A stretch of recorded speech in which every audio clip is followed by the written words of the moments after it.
So in that time, can you give a rough count of how many bats you've helped? Probably around 50. Wow, that's 50 incredible. bats. A lot of those, or some of those were a group of bats that got loose in a library.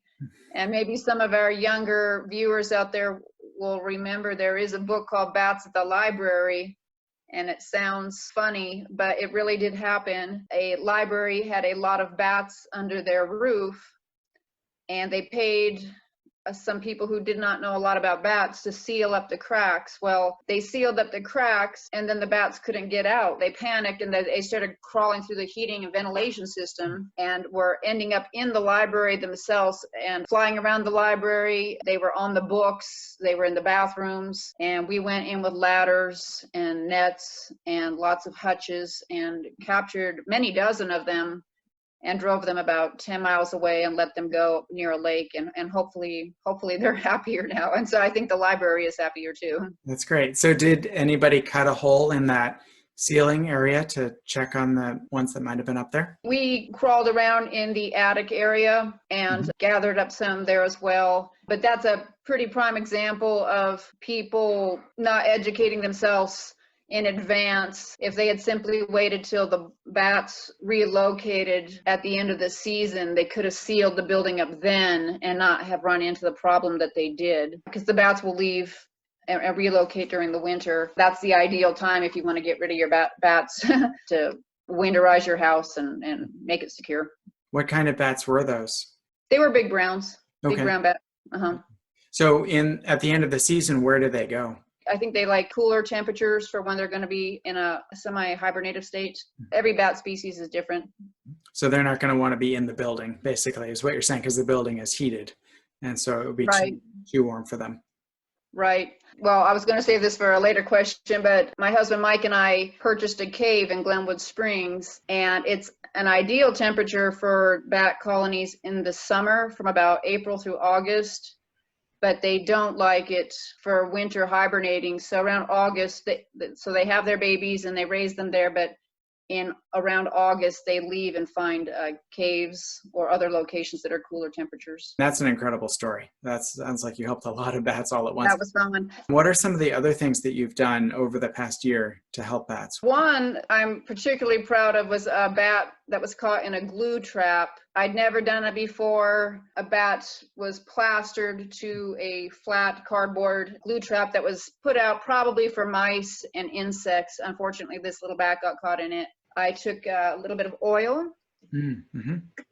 and some Q-tips, and very, very slowly and painstakingly would rub oil between the wing and the gummed area.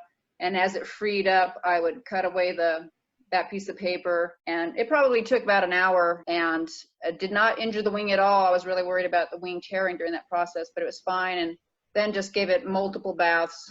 And amazingly, it did survive, and I was able to release it a few weeks later. So awesome. So that's another good example, right, of people not really thinking about the consequences of what they do, right? So they don't think about the fly paper. Yeah, fly paper. Lots of traps they put out for bugs or other pests often end up hurting other wildlife. So fly paper, that's one I hadn't thought about. So as the bat is flying, the paper is sticky enough that the bat might stick to it. Is that what you're saying? Yep. It doesn't take much. The wing will just nick it, and it'll be stuck hanging there, and it can injure it quite a bit. So I know that you have a cage, or I don't know, what would you call it? Is that that's a bat hutch. Bat hutch. Okay, cool. So do you have any bats with you now, and would you like to show us? I do. I have a big brown bat, and it'll take me just a minute. He has a couple of holes in his wings, and I've been rubbing coconut oil into his wing at night and hoping that that'll speed up the recovery process. But if you'll give me just a minute, I'll pull him out, okay? Sure. He likes to hide. These are not domesticated animals, right? So it's... Right. He is wild, for sure.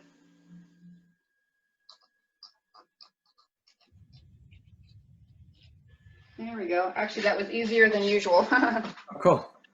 So he recently stayed with Kathy while you were working on the trail at the cave. Have you noticed when you got him back? Did you notice that the whole holes in the wings had closed up at all? Is he getting better? They've made some progress, but it takes a while. But you know, just like if we get a cut in our hand or something, even a bad cut, if you know, with good diet and rest, it'll eventually heal. I'm actually amazed at how quickly that they can heal. But this little guy, I called him Buffy, not after the vampire slayer, but because I think his little head looks like a. See, there's one wing, and it's this wing. Let's see if I can. He's not super happy right now. He's telling No, you. he's nocturnal. You could see, right? That's a big hole. Right. And we're just waiting for that to heal up a bit. Yeah. But he's a daytime sleeper, so just like if somebody came in and woke us up in the middle of the night, we wouldn't be very happy. But anyway, so that's Buffy. I'm going to put him away. Yeah, of course. Sure. As you put him away, can you tell us how he got the injuries? That I don't, this particular one I don't know. Quite frequently we have bats that get attacked by cats.